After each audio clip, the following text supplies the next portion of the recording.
Hi everybody. How are you all doing? I hope you're all doing well. Oh, my granddaughter was playing with this ball. Had to take it away from her because it's so hard. This could do some damage. But yeah, hi guys. Welcome, and thank you for being here. And please like and subscribe. It helps me. It really does. I appreciate it. Guys, I'm just going to get right to it. You all know what's going on with my sister and her journey here. And it does open my eyes to a lot, as I'm sure a lot of people go through. You know, what do we have to look forward to as we get older? You know, as I watch my sister going through what she's going through, I'm being honest here. I'm tired of holding this in. I'm scared. I'm actually scared of what's to come as I get older. Tell me if any of you feel that way too. It just scares me as I watch what she's going through, as I listen to what other people I know, what they're going through with their spouse. You know, it is frightening, and then when you have anxiety, like I do, that it just makes things worse. So I am doing everything in my power, guys, to focus on all the good that I do have in my life, and that's not easy to do. Anybody who has anxiety, or if you suffer from panic attacks, you know that it's very difficult to focus on the good in your life, because that anxiety can take over no matter what. It can come like that. And yeah, as I watch my sister going through this, I'm having to get my brain to say, you know what, this is what your sister's going through, not you. But it's not, it's there. I mean, let's be realistic here. As we get older, things just start happening to our health. That seems to be just the course of things. Yeah, there are some people you hear about, like, I've watched videos where my grandma is 98 years old and she's still out there doing this and that, what have you. Those are the lucky few, I think. And it's difficult. It's difficult to face the reality of what's coming, and it can cause you extreme stress. It can cause you extreme depression. It can cause you panic attacks, and not necessarily just us older people. Anxiety and panic attacks hit a lot of people of all ages. But yeah, the thought of getting older, and I do, you know, I've had to stop myself. I've had to stop myself when I sit here and think, God, what's going to happen to me? Will I end up in the hospital forever? Am I going to have this? Am I going to have that? Will this happen to me? Well, you know, it's there. And I took care of my mother for quite a while after my father died, because she had a stroke at his funeral. Yeah, believe it or not, at his funeral, as we were leaving the service, after the church service, we noticed she couldn't walk very well. Well, it turned out she had a stroke right there in the church. And and so, you know, her life was forever changed after that. And it just makes, you know, it makes me stop and think, why are some people destined to have all this terrible stuff happen and others not? You know, and people can attribute it to whatever they want. Oh, they ate healthy, they lived healthy, they this, they that. No, it happens to everybody. I don't care who you are, how healthy you live, whatever, stuff happens. It just happens. But it just seems that, you know, I've looked at a lot of my comments from people that are older and what they're going through.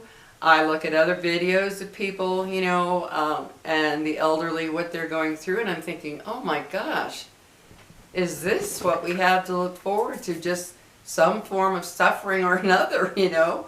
So it's a battle, guys. I'm being honest with you. This is an absolute battle in my head to say, you know what? You got to live for today, Lori. You've got to live for today and not think about what the future's going to bring, because it can drive you absolutely nutso. Right now, I'm dealing with a lot of anxiety because of what my sister's going through. You know, I'm very scared of losing her. So my anxiety's high. I don't want to get back into taking, you know, Xanax and medications. But at the same time, I know that if I don't do something, you know, that anxiety can do some real damage, that stress. So I'm trying to think of ways to, you know, it's so weird what anxiety does to you. It makes you just focus on everything that's not good. It's just so weird how that works. Hi, baby. Hi, my baby. And in living alone, it's harder. I mean, it's just, let's face the facts. So to those of you that live alone, it is harder to deal with anxiety and fears when you live alone, because there's no one there to deal with, you know, to talk to you. I was very grateful yesterday. My son Elliot and his girlfriend and my little granddaughter Elliot came over and stayed and visited with me for a while, which I was so appreciative of, because yesterday was very hard for me, finding out that my sister isn't going to have her surgery because she got shingles. And they brought me, my son and his girlfriend have a candle business, and the candles are made out of pure coconut and soy wax, so they don't have all those nasty chemicals. And I'll even show you some. He did these out of candles that I had before.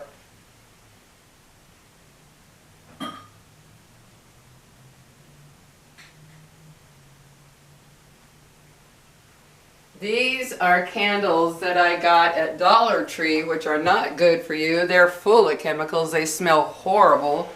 So after I was done with all those candles, I gave him the jars, and he filled them up with the healthy candles, candle wax. And you can see the little thing in there. But like, this one is brown. I know you can't tell. This one is brown. I've never had a brown candle before. It actually matches my furniture. And there was two, but he accidentally broke two. He broke, I think, a brown one and a purple one. But I've got 10. They brought me 10 of them. And there's this one, which is real pretty. And then here's kind of an orangey color one. I hope you can see that. I can't tell. And a purple. I love purple. So they brought me 10 of these, and they're nice, healthy candles. And I got some green ones here in the living room. So, yeah. Guys, I'm going to put these over here. I don't want them to break, because these mean a lot to me. They are wonderful to have, and they have no scent. I told him I'd love some without a scent, because there are days when my stomach's kind of queasy for whatever reason, and I don't want a scent. I just don't want any scent. So they made me some to burn for those days, because I love to have a candle every day. Candle burning, especially at night. But yeah, guys, I just wanted to touch on this, because I'm sure there's a lot of you elderly people out there who maybe you're already going through a lot of health problems and psychological problems and emotional problems, what have you. There's so much that can trigger so much in us, because we have a lifetime of experiences and memories and what have you. And sometimes those experiences, even if it's from an illness or something traumatic in your life that happened, it can affect you later on in life. That's just the way it works. And I get scared. I absolutely get scared. I'm like, God, what if I have a stroke and I'm bedridden forever? You know, you can live forever after that. What if I have a heart attack and it leaves me so weak I can't take care of myself anymore, but I'm alive, if you want to call that being alive. That kind of stuff, I'm like, why does our brain go there? Why does our brain go there? For some people, they get through life with their faith and religion and God and all that. And as I've stated before, I appreciate all of your prayers and well wishes and things for my sister and me. But I'm not going to sit here and lie. That doesn't work for me personally to do myself, because I've just had too many prayers unanswered to the point where I'm like, okay, whatever. So I don't have that. I don't have that. My sister does, very strong, and it's what's helping her get through all this, which I understand and I respect. But there is so much that life keeps throwing at you. I mean, thinking of what she's going through right now, you could not find anybody more religious and believing in God and Jesus and all of that stuff. You could not, I mean, that woman is hardcore believing in all that. Yet she has suffered so much. Not just now, but with other issues as well. She's had a lot of stuff. And it's like, it's scary. I've read some comments and other videos of people who are like, I don't want to get old. I don't want to get old. I don't want to suffer. I don't want to see what's going to happen to me. I don't want to see if I'm going to be laid up for life because of a stroke or a heart attack or whatever, or some disease or illness. I've seen comments like that, and it's like, I get it. I get how those people have those fears, because, boy, you don't know what's coming. You don't know what's coming at all. And in this life, unfortunately, animals are taken care of better when it comes to terrible things. There's always the, don't let him suffer. Don't let him suffer. It's time to put the dog down. And you do, because you don't want your dog to suffer. You don't want your pet to suffer, your cat, whatever. You don't want them to suffer, so yeah, you put them down. Humans, it's like, let's keep them alive as long as we can. Get them in the hospital, get them to doctor's appointments, get them to taking all kinds of drugs. Keep them going no matter how much they're suffering. It's just not fair. And tell me your experiences. Tell me what your fears are as you get older. And not necessarily just health, maybe other things that you have fears of as you get older. Maybe being alone. Maybe you're married or you're living with a partner right now, and you're very happy and in love and just happy to have them. Maybe you have this little fear of one day they're going to be gone, and it's like, now what? That's a scary thought too. To think of being alone when you're not used to it. I've seen comments like that. I've seen comments on some of my videos where somebody is like, yes, I've been married for 45 years. I can't picture my life without him. I can't even fathom living without him. Yeah, there are a lot of fears as we get older of all kinds, of many sorts. And it can affect your daily life. So I'm working hard. I'm trying to view this whole situation with my sister as something totally out of my control, completely out of my control, to the point that my worrying is not going to change anything. And she scolded me last night. I FaceTimed with her for her to see my son Elliot and his girlfriend Becca and my little granddaughter Elliot. And she got to FaceTime and talk with them. And then she'd look at me and she'd go, stop it, stop it. And I'm like, stop what? She goes, I can see. I don't need to worry about you being in the hospital too. And I was like, oh, I didn't realize that was showing on my face.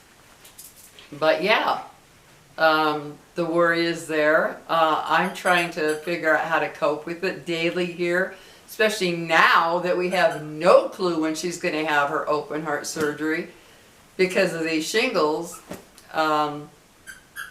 Yeah, the stress and the worry and the fears as you get older are compounded when you see what somebody else is going through. Like my doctor taking full-time care of her husband, who now has dementia. He can't speak anymore. She has to bathe him, do everything, just everything as if he were a child. I have a cousin who's also got a husband who she has to take care of, and she gets help to help take care of him. I think about all that, and I'm thinking, damn, is this what we have to look forward to? You know, it's a scary thought. So I'm trying to overcome that by focusing on everything I have, how fortunate I am in very many ways, because I am. I truly am fortunate. At 70 years old, there's a lot I have to be grateful for. But those fears, you know, they come in here and there, and it is a battle. Like I was talking with my son's girlfriend. She has anxiety and panic too, and it's good to have somebody to talk to each other, to share, because we understand what we're going through. And it feels good to be able to say, oh my God, this happened, and she's like, oh, I know exactly what you mean. Or she'll tell me something and I'm like, yeah, I know exactly what you're going through. It feels good to know you're not alone and that you're not just crazy, you know. But yeah, those fears as we get older, and if you're already elderly, I imagine you do have some fears. And if you don't, you're very lucky. You're very lucky. I'm working on not thinking past today. I'm going to try. I'm going to really be working hard on not working past or thinking past today, because that is destroying me. I'm going to be honest with you. It's destroying me as I watch what's going on with my sister and others, and then I think about my days. I'm like, this is destroying me. I've got to stop this. So yeah, I'm definitely going to be working hard on this. I need to check the time because, as usual, guys, it never syncs up. Oh yeah, I gotta go. Anyway, guys, the battery light is flashing, so tell me what your fears are. Talk about it, vent it, get it out, let others know so they don't feel alone. Thank you for listening to me vent today. It means the world to me. Take care, guys. I will see you later. Bye-bye. Here, sweetie. There you go. There you go.